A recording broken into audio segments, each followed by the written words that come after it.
You know that feeling, right? The one where you're juggling a dozen projects, 100 tasks, and your team's progress feels like a black box. You're constantly asking yourself, are we on track? Who's doing what? And are we even making a dent in our goals? If you've ever found yourself lost in a sea of spreadsheets and endless status meetings, then you've probably wondered the same thing I did. Can you create dashboards in Asana? The short answer is yes. But the real magic isn't just in the can.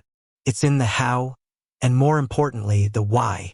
Because when you unlock the power of dashboards in Asana, you stop just managing tasks and start truly leading projects. You move from reactive firefighting to proactive strategy. And that, my friends, is a game changer.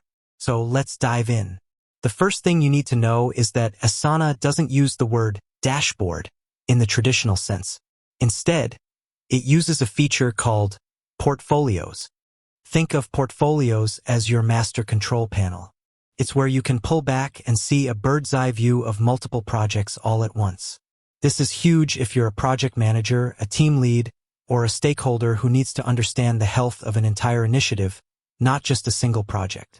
To get started, you'll need an Asana business or enterprise plan, because portfolios is a premium feature. Once you have that, you'll find the portfolios option in your left-hand sidebar. Clicking it will take you to a clean, powerful view. From here, you can create a new portfolio and start adding the projects you want to track. Let's say you're a marketing director.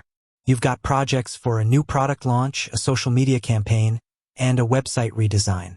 Instead of clicking into each project individually, you can add all three to a single portfolio. And just like that, you have your first dashboard. But this is where it gets really interesting. Asana portfolios aren't just a static list of projects. They are dynamic, information-rich dashboards that give you real-time insights. The default view shows you a timeline of your projects, but you can also switch to the progress view. This is where the magic truly happens. The progress view gives you a quick snapshot of each project's status. It's color-coded and easy to read.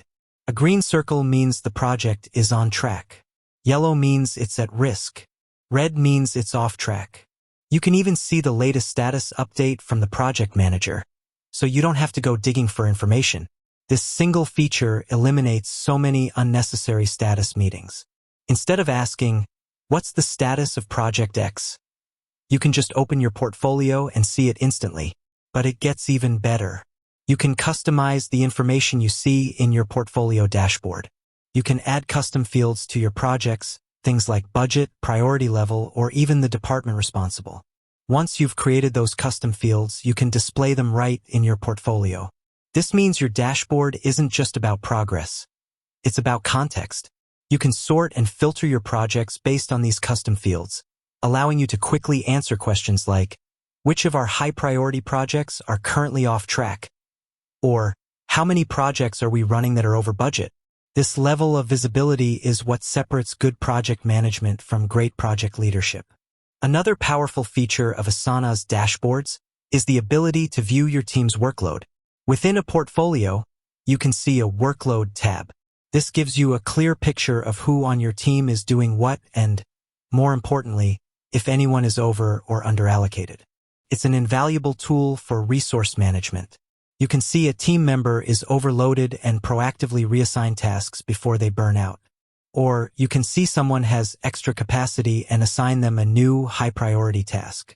This isn't about micromanagement. It's about smart, empathetic resource allocation that keeps your team healthy and your projects moving forward. Now, I know what some of you are thinking. What about a more traditional dashboard with charts and graphs? Asana has you covered there, too. They have a feature called reporting that allows you to create highly visual, customizable charts.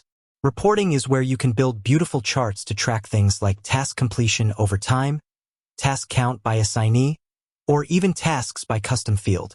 For example, you could create a bar chart showing how many tasks each team member completed last week, or a pie chart breaking down tasks by priority level. These reports can be saved and shared with stakeholders who might not need to see the nitty-gritty details of a portfolio but want to see the high-level trends and data. This is how you communicate impact. This is how you show your team's value. The real power of all this, from portfolios to reporting, is that it's all built on the foundation of your actual work in Asana.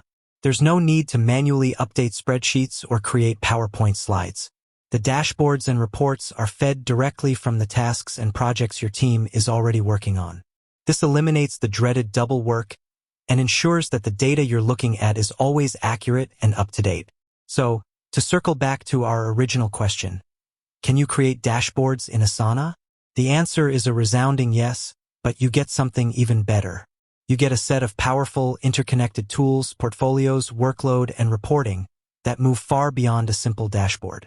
You get a system that gives you real-time visibility, empowers you to make proactive decisions, and helps you keep your entire team aligned and on track. You get a way to transform chaos into clarity.